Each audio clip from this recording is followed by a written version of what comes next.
Hi guys, this is Legend and welcome back to my YouTube channel. So for today's video, na-miss ko kayo. Charis. Today's video, kukwento ko lang yung nangyari. So, 'di ba umuwi ako sa Pinas kasi nga namatay yung kapatid ko. So, pagbalik ko dito sa Hong Kong, hindi pa ako bumalik. Hindi ako nagchat-chat sa amo ko sa loob ng ilang araw. Umuwi ako ng Sabado. So, hindi ako nagchat-chat hanggang sa umabot ng Sabado araw na mismong balik ko dito sa Hong Kong kasi 7 days ako. So, nung nasa pa lang ako, naglalakad, alas 7 kasi yung flight ko, alas 11, chinyat niya na ako. Sabi ng amo ko, "Hi Jen, is everything okay?" Sabi niya ganon. Sabi ko, "Yes ma'am, nasa train na ako papunta na sa airport." Sabi ko ganon. Sabi niya, "Okay."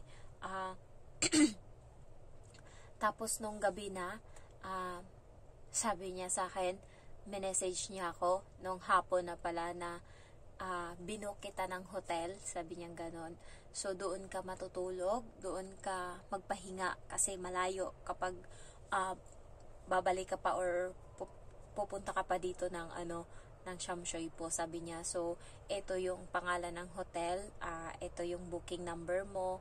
Tapos tinuruan niya ako kung ano yung sasakyan kong bus, tapos kung ano yung sasakyan kong train, ganyan. So yun, sabi niya sa akin, magpahinga ka muna dun. Tama lang yung ginawa niya guys, kasi dumating ako sa airport ng Hong Kong is alas 10. Tapos naglakad pa ako, nag-asikaso pa ng mga sa immigration. Natapos ako is mga 10:20. Tapos sumakay ako ng bus papuntang Chunwan. So umabot siya ng magwa 1 hour. Ayan, so 11:15 or 11:20 na ako dumating doon sa hotel. And pagdating ko, binigyan ako ng card na itap ko to and then ayan, i-open ko yung door pero hindi siya nagbubukas. So bumaba pa uli ako and grabe na yung pagod ko. Bumaba pa uli ako sa baba para sabihan sila na hindi nga ma-open. So sinamahan pa ako para lang ma-open yon. And then pagdating ko doon, nagpahinga ako, kumain ako. Buti na lang kamo yung Philippine Airlines na sinakyan ko is may libre silang pagkain. Sa sobrang antok ko, hindi ko na, gusto ko siyang kainin. Binigay nila mainit pa, nakakainggit nga eh. So gusto ko siyang kainin, kaso yung antok ko is hindi talaga kaya. So nilapag ko lang doon sa table and natulog ako balik. So pagising ko, maglalanding na yung eroplano. So wala nang choice, nilagay ko na lang siya sa bag. Nakatulog nga uli ako eh, tapos tumagilid na yung eroplano kasi bababa na. Ayun, nahulog siya. So nagkalat sila sa baba, inunti-unti ko lang nang kuha. Ayan, kaya pagdating ko sa hotel, kumain ako ng yun nga, yung bigay ng PAL ng Philippine Airlines na pagkain. Tapos nag-take out din ako galing sa Pinas ng burger tsaka fries. So hindi ko naubos yung fries. Ang burger, kinain ko na lang sa umaga. So yun, pagkatapos nun is gusto ko sanang i-video yung lugar, yung hotel, pero hindi ko na magawa. Sobrang pagod na talaga, hindi ko na kaya. So yun, pagbalik ko dito sa bahay, sabi niya sa akin, sabihan mo ako kapag ka na, darating ka na sa bahay alas 9. Ayan, so nung alas 9 nandun lang ako sa baba. Sabi ko sa kanya, dito na ako sa baba. Sabi niya, sige, akyat ka na. Pag akyat ko, binuksan niya kagad yung pinto. Hindi pa ako nakapag-doorbell. Tapos may dala siyang palanggana na may nakalagay na tubig, cotton pad, tsaka yung mga dahon-dahon. Hindi ko alam anong dahon yun. Tapos sabi niya sa akin, yung cotton pad is iganon ko sa mukha ko, punas ko, and then iganon sa buhok. Pagkatapos 3 beses kung gagawin yun, pamahiin nila. Pagkatapos is yung cotton pad na yun, sinasawsaw ko din dun sa lababo na may tubig na may mga dahon-dahon. So pagkatapos nun is ipunas ko dito sa damit ko, ipunas ko siya. So ganun yung pamahiin nila. And then pagkatapos yung lababo is dinala ko sa labas ng building, tinapon ko yung tubig tsaka yung dahon niya sa labas, pati yung cotton pad, tinapon ko din. Tapos pagpasok ko, diretso ligo. So yung bag ko iniwan sa labas. So yun yung pamahiin nila kapag galing ka sa patay. So parang pagpag muna. Hindi pwedeng pagkagaling mo sa patay is diretso ka sa bahay. Kasi gusto nilang iwan yung espiritu, baka sumama sa'yo doon sa hotel kung saan kanila nilagay. So may dala akong mangga and avocado, pero iniisip ko kung ibibigay ko sa kanila, Baka kasi ma-disappoint ako kasi hindi nila kakainin. Baka isipin nila galing sa patay. Kaya hindi ko na binigay. Pero marami akong dalang avocado tsaka mangga.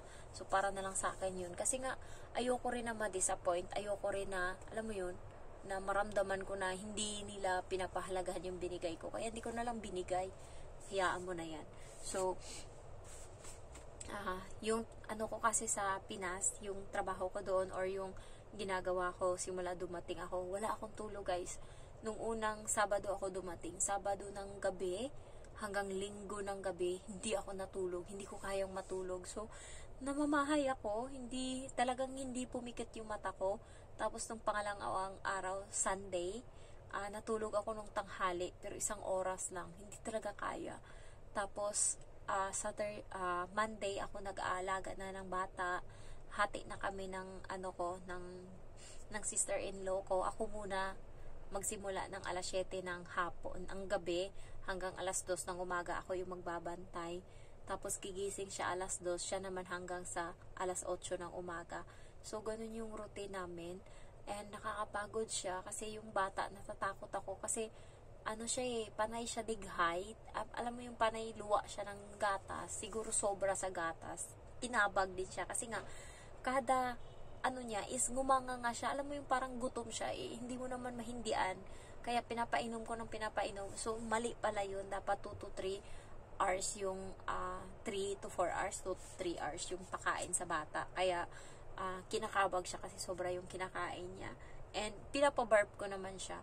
Also, nakahanap ako ng technique nung mga siguro 2 days bago ako mag-flight.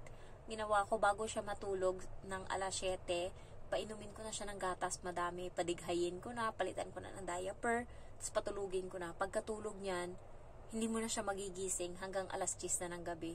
So, maawa ka na lang kasi gutom na siya.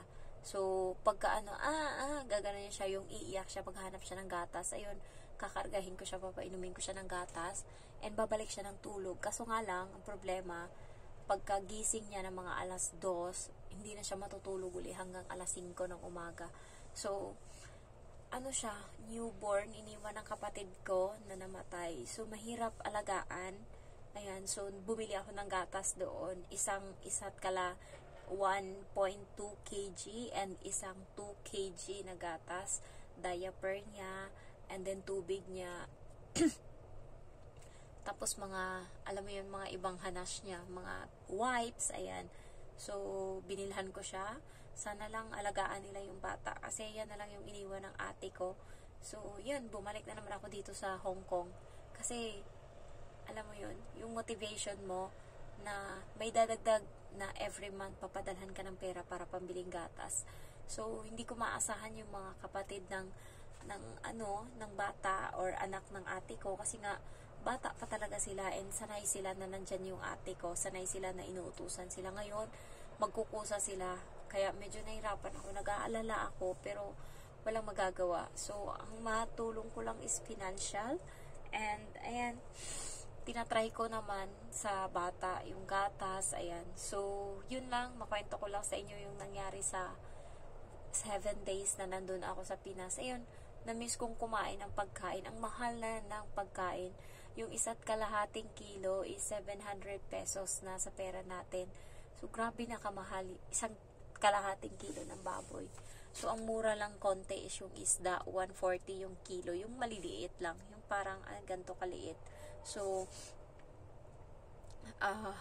mahal na mga pagkain doon. Especially yung karne. Sobrang mahal. And bawal kami kumain ng manok kasi nga may namatay. So, bawal kami sa ganyan. Maraming mga pamahiin na nung pagdating ko, ang dami. Naghalo-halo na yung pamahiin ng Bisaya, Ilonggo, Tagalog, Ilocano, Bicol, Leyte, yan.